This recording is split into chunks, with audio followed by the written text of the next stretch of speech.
다윗은 하나님의 뜻을 묻고 그 뜻을 따르기를 원했습니다.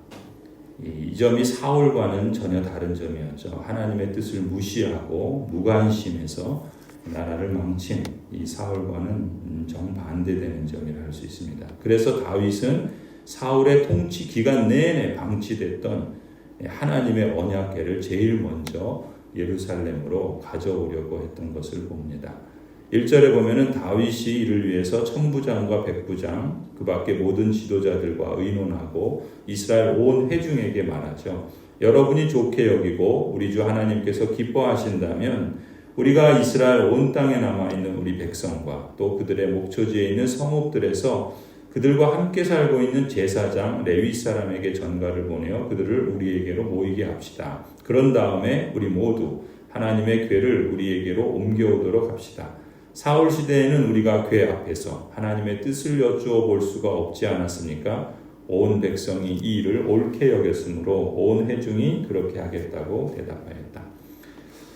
이런 절차를 통해서 다윗은 하나님의 언약궤를 예루살렘으로 옮겨오는 일을 온 이스라엘과 함께 실행을 하지요. 그래서 5절에 보면 다윗은 하나님의 궤를 기랏 여아림에서 옮겨오려고 이집트의 시올에서부터 하마더기에 이르기까지 온 이스라엘을 불러 모읍니다. 다윗과 온 이스라엘이 하나님의 궤를 옮겨오려고 바알라 곧 유다의 기랏 여아림으로 올라가죠. 그 언약궤는 그룹들 위에 앉아 계신 주님의 이름으로 불리는 언약궤입니다. 이 출애굽기 25장에서 우리가 보았던 것처럼 하나님께서 주신 율법에 따르면 언약궤는 고리에 채를 끼워서 레위 사람들이 어깨에 메고 운반해야 했죠. 안타깝게도 다윗은 이것을 몰랐던 것 같습니다. 그래서 예전 블레셋 사람들이 했던 방식으로 블레셋 사람들에게 사무엘상 6장에 보면은 이 언약궤를 뺏기게 되죠. 그래서 그 언약궤를 이동할 때 언약궤를 소가 끄는 수레에 실어서 옮겼는데 그 블레셋 사람, 하나님을 모르고 말씀도 모르는 이방 사람들이 했던 방식으로 다윗이 이 언약궤를 예루살렘으로 옮겨오려고 했던 것입니다. 7절에 보면은 그들이 아비나답의 집에서 하나님의 궤를 꺼내서 새 수레에 싣고 나올 때 우사와 아히요가 그 수레를 몰았다. 다윗과 온 이스라엘은 있는 힘을 다하여 노래하며 수금과 검은고를 타며 소구와 심벌치를 치며 나팔을 불면서 하나님 앞에서 기뻐하였다. 이렇게 하나님 앞에서 온 힘을 다해서 노래하고 찬송하고 예배드리고 또 나팔을 불며 하나님 앞에 기뻐합니다. 그런데 정작 어떤 일이 벌어지죠? 9절에 보면은 그들이 기돈의 타작마당에 이르렀을 때 그들이 뛰어서 궤가 떨어지려고 하였으므로 우사가 그 손을 내밀어 궤를 붙들었다. 우사는 거룩한 물건에 몸이 닿으면 죽는다는 그 민수기 4장의 말씀, 또 레위기 율법의 말씀, 오세오경에 기록된 이 율법을 몰랐든지 아니면 외면했든지 그 말씀을 어기고 언약궤에 손을 댔다가 하나님 앞에서 그 자리에서 즉사하고 말지요. 다윗과 또 온 이스라엘이 하나님을 예배하고 또 이제 하나님의 뜻을 따라 살려고 하는 그 마음, 진심이 아니었던 게 아니죠. 열심을 내서 그런 마음을 갖고 시작을 합니다. 그런데 정작 하나님을 잘 몰랐던 것이죠. 아니, 하나님의 말씀을 잘 몰랐던 겁니다. 그러니까 이방 사람들이 하는 방법을 그대로 동원해서 행했던 것이죠. 11절에 주님께서 그토록 급격하게 우사를 벌하셨으므로 다윗이 화를 냈다. 다윗의 입장에서는 화가 날 만하겠죠. 내가 이렇게 진심으로 하나님을 예배하고 사울이 하지 않던 하나님의 뜻을 묻기 위해서 제일 먼저 언약궤를 예루살렘으로 모시려고 하는데 이렇게 온 이스라엘이 한 마음이 돼서 기뻐하며 이 일을 행했는데 그 잔치의 자리를 장례식의 자리로 바꾸었으니 이 얼마나 끔찍한 일이었겠습니까? 다윗이 화를 내는 것은 다윗의 입장에서는 당연했는지도 몰라요. 그러나 하나님께서 우사를 치시죠. 그래서 베레스 우사라는 말이 하나님이 우사를 치셨다라는 말이잖아요. 다윗은 화를 내면서 하나님을 합당하게 대하지 못한 것으로 보입니다.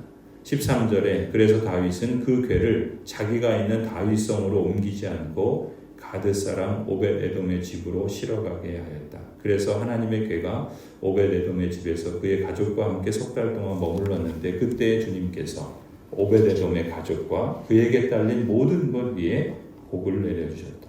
참 아이러니죠.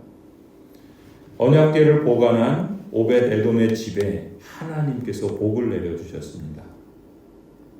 다윗 일행이 언약궤를 합당하게 하나님의 말씀을 따라 규정적 원리를 따라 행했다면 이러한 복을 받았겠죠. 신앙생활을 나름대로 자기 방식대로 열심히 한다고 기도도 하고 찬송도 하고 예배도 드리고 봉사도 하고 뭔가 열심을 내는데 실패의 자리로 자꾸 가는 사람들이 있어요. 왜 그럴까요? 하나님의 말씀과 하나님의 뜻을 모르고 열심만 가지고 신앙생활을 하기 때문에 그렇습니다. 사도 바울은 로마서 10장에서 이렇게 말씀합니다. 내가 증언하노니 그들이 하나님께 열심히 있으나 올바른 지식을 따른 것이 아니니라. 사도 바울은 유대인들을 두고 바리새인들을 두고 열심으로 보자면 그 누구도 따라오지 못할 만큼 으뜸 가는 사람들이었지만 그러나 그 열심으로 예수님을 죽이고 또 예수님을 믿는 사람들을 죽이는 그러한 일을 자행했죠. 사도 바울이 바로 그 자신이 그 증인이었던 것입니다. 그래서 이렇게 말을 하는 거죠. 하나님께 열심히 있는 것은 진심이었어요. 그러나 그 진심이 늘 하나님을 기쁘시게 하는 것은 아닐 수도 있는 것이죠. 올바른 지식이 없으면 하나님의 뜻을, 하나님의 규정을, 하나님의 말씀을 모르면 그 진심으로 하나님을 대적하고 또 결국 죽음의 열매를 맺는 그러한 결과로 나올 수도 있는 것입니다. 사울 왕이나 예수님의 제자였던 유다 역시 그랬죠. 하나님의 뜻을 모르고 살다가 결국 멸망을 받게 되는 것을 보게 됩니다. 언약궤를 모셔오려는 다윗의 의도가 잘못된 게 아니죠. 하나님의 뜻을 물으려는 다윗의 그 뜻이 잘못된 게 아닙니다. 그걸 우리가 나무랄 수 없죠. 아니 그들만의 문제다라고 우리는 그들을 비판할 수만은 없습니다. 언약궤를 옮기는 방법은 말씀대로 이루어져야 하는 것처럼 하나님의 영광을 구한다고 하면서 하나님의 뜻을 구한다고 하면서 하나님께서 기뻐하시지 않는 방법을 쓴다면 참으로 더욱더 안타까운 일이 아니겠습니까? 하나님께서 그러한 일을 기뻐하실까? 그렇지 않았습니다. 하나님의 일을 위해서 열심을 내는 것은 매우 중요합니다. 그런데 하나님의 말씀과 교리를 배우고 말씀으로 규정하신 뜻대로 살기 위해서 열심을 내는 것은 훨씬 더 중요합니다. 이 사실을 명확하게 교훈하기 위해서 오늘 역대상은 오벳에돔이 받은 축복을 거기에 우사의 죽음의 사건 바로 덧붙여 기록을 하지요. 12절에 그날 다윗은 우사가 하나님 앞에서 죽은 일 때문에 하나님이 무서워서 언약궤를 자기가 있는 다윗성으로 옮기지 않고 가드 사람 오벳에돔의 집으로 실어가게 하였다 기록합니다. 그런데 흥미로운 사실은 14절에 하나님의 언약궤가 오벳에돔의 집에서 그의 가족과 함께 석 달 동안 머물렀는데 그때 주님께서 그 석 달 동안 오벳에돔뿐만 아니라 그 가족, 그에게 딸린 모든 것에 복을 내려주셨다 기록을 하죠. 역대상 26장 5절에 보면은 같은 기록을 해요. 하나님께서 오벳에돔에게 이와 같이 복을 주셨다라고 하면서 오벳에돔 가문의 사람들의 이름을 쫙 나열합니다. 거기 8절에 보면은 그리고 나서 이들이 모두 오벳에돔의 자손이다 이렇게 기록하면서 그 다음에 뭐라고 기록하냐면 그들과 그 아들과 그 형제들은 맡은 일을 할 수 있는 능력을 가진 용맹스러운 사람들이다. 오벳에돔의 집안에 딸린 사람은 62명이다.